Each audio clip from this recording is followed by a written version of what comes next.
Assalamualaikum warahmatullahi wabarakatuh dan selamat sejahtera semua. Saya harap hari ini semua orang sihat sebab kita akan meneruskan lagi pengajaran dan pembelajaran kita dengan topik yang seterusnya.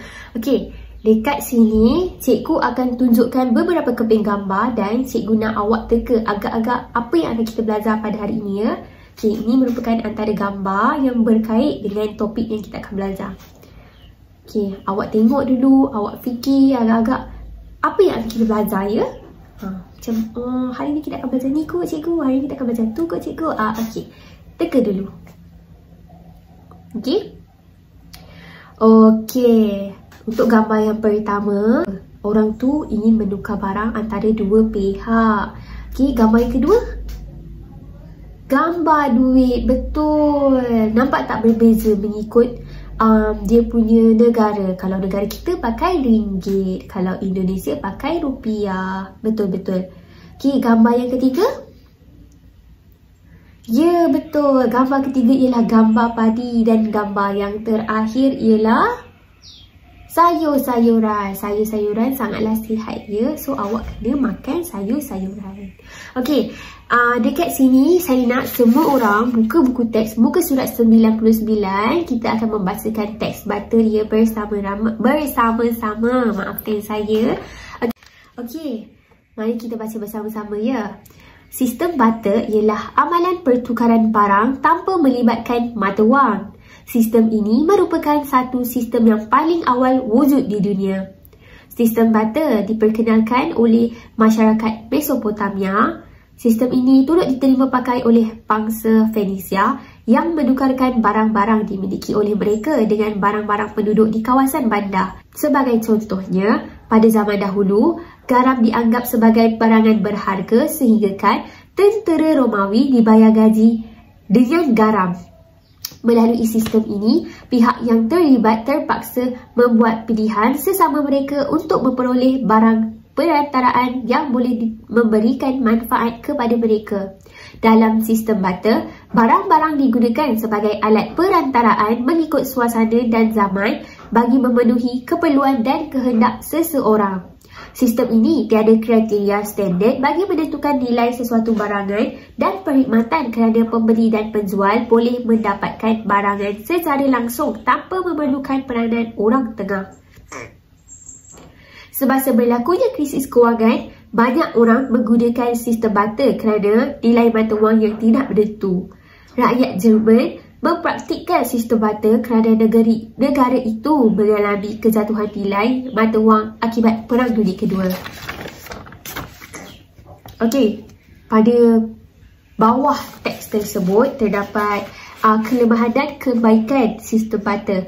Okey, antara kebaikannya adalah kuantiti barangan tidak ditetapkan, pertukaran barang berlaku jika kedua-dua pihak bersetuju dan juga tiada peningkatan harga.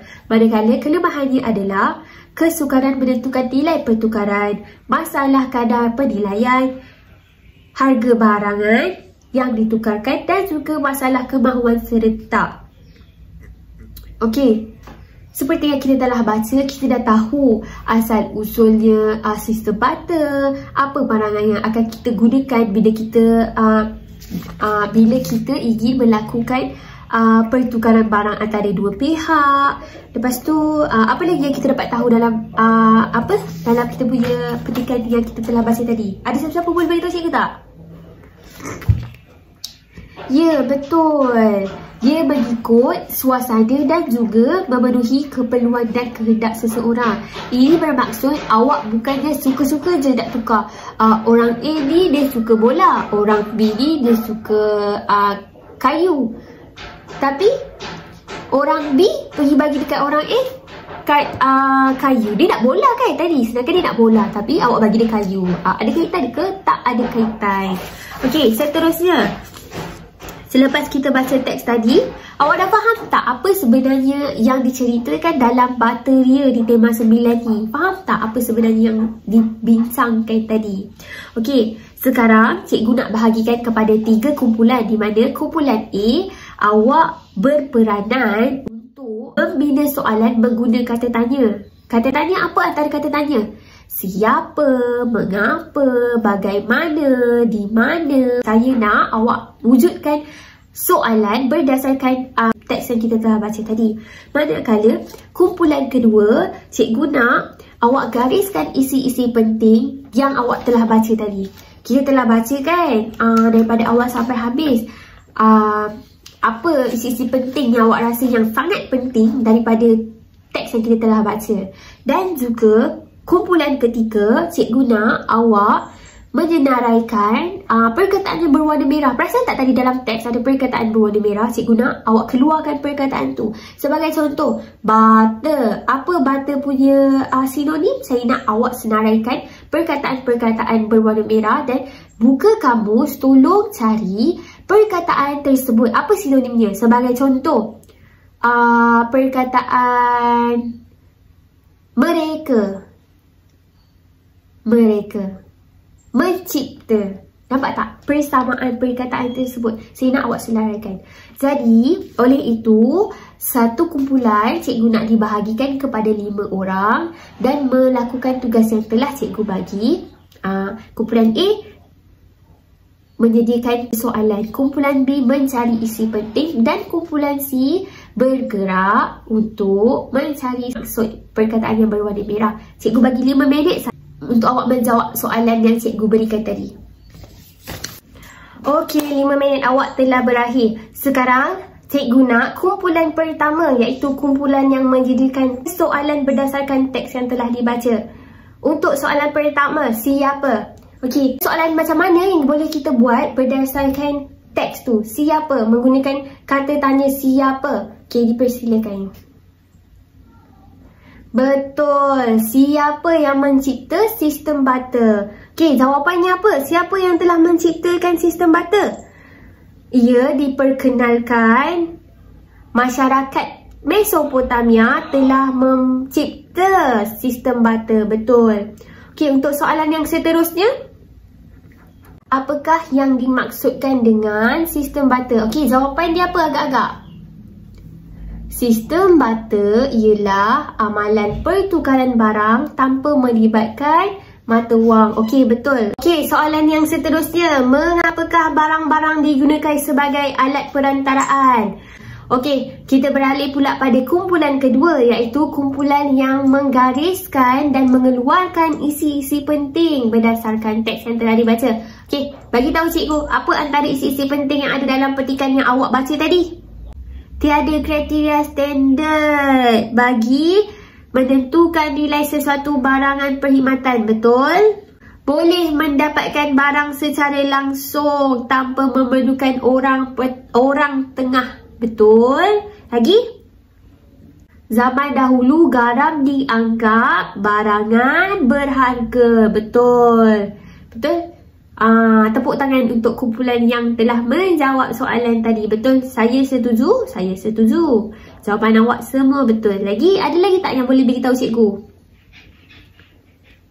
Sistem butter ialah amalan pertukaran barang tanpa melibatkan mata wang. Betul juga.